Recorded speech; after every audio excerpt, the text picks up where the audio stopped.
And it was only in the past 5 years when all this evidence would emerge, and I'd be like, well, that's not true. It doesn't seem true to me. Like, I don't know what the truth is, but I can tell when someone's lying. It's my one gift. And I would see these people lying, and I'd be like, why are they lying? Like, I know they're lying, but why? And so I really came to this, like, at the age of 50. Like, that's very late. It's like, I never for a second thought UFOs. What changed your attitude at 50? The evidence. Which is what? Well, oh my gosh. The Pentagon was required by the last defense authorization bill to, like, produce some of their files on UFOs, and it turns out they have known about this since the end of the Second World War, which ended in 1945.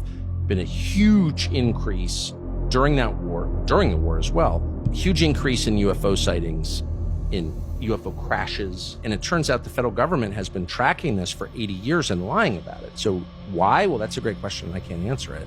Theories, but I don't know. But here's what I learned. The first question is this real? Or am I just being a crazy person who's spending too much time on the internet? Well, this summer, we got a call. We didn't reach out. This person called us. Lexi, who's standing right there, who's a genius, one of our producers, gets this call from this guy who's a tenured Stanford medical school professor.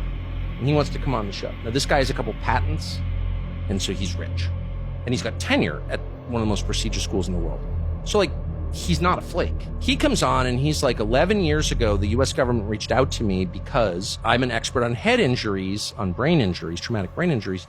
As a physician, they had all these court cases from families of U.S. servicemen, over 100, who'd been killed by UFOs. The Department of Defense was refusing to give them death benefits or medical benefits.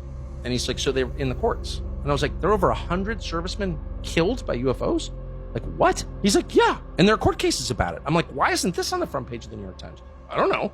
But he goes, I'm involved in it. I'm one of the researchers. I'm the expert witness in these cases. Holy shit. What does that mean? And he's like, for example, UFOs appear to be attracted for whatever reason to nuclear energy. So at nuclear missile bases in the upper Midwest, for example, nuclear-powered aircraft carriers, nuclear-powered submarines are all getting buzzed by these objects, including underwater. And in a number of cases, these things have landed on military bases, including famously in Germany, in West Germany in the 70s. And servicemen have approached them. Like, what is this thing? There's this like giant glowing thing on the base. And they approach and they get traumatic brain injury.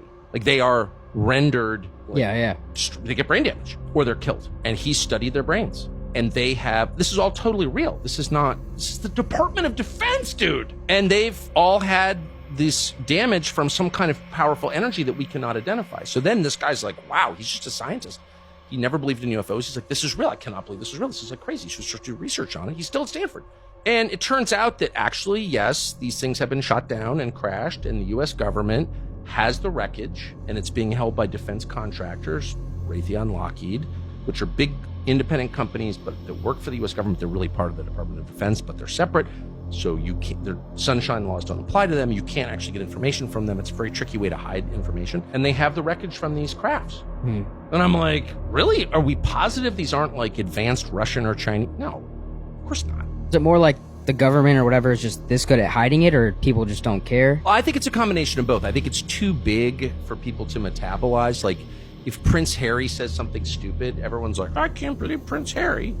Because, like, that's manageable. You can, like, oh, this douchey fake prince with his stupid wife from Santa Monica. Like, I get that. But the idea that we're not alone in the universe and we're getting buzzed by these objects whose behavior defies physics, like, that just explodes too many categories in my head. I just can't deal with it. And I think that's part of it. But I'll tell you this, the most interesting from my perspective, I don't know if it's a consensus, but a lot of people, serious people, not crazy people, who study this stuff, U.S. government employees, seem to believe that these objects are coming from under the oceans. So the conventional view is they're coming in from outer space. There's not actually a lot of, something enters the atmosphere, we can see it on satellite, and there's not any evidence of that, actually. Maybe it's happening, but we don't know that it is.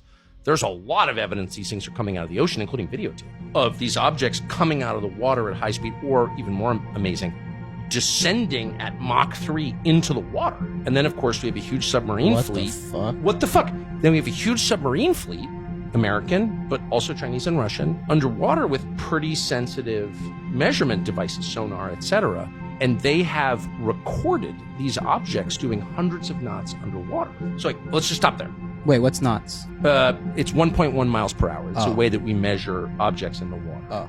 It's 1.1 miles. It's a little more than mile per hour. And a mile is a measurement that we use in the United States. Right. It's distinct from a kilometer, which I think is common in Canada. But anyway, These things are moving at impossibly high speeds.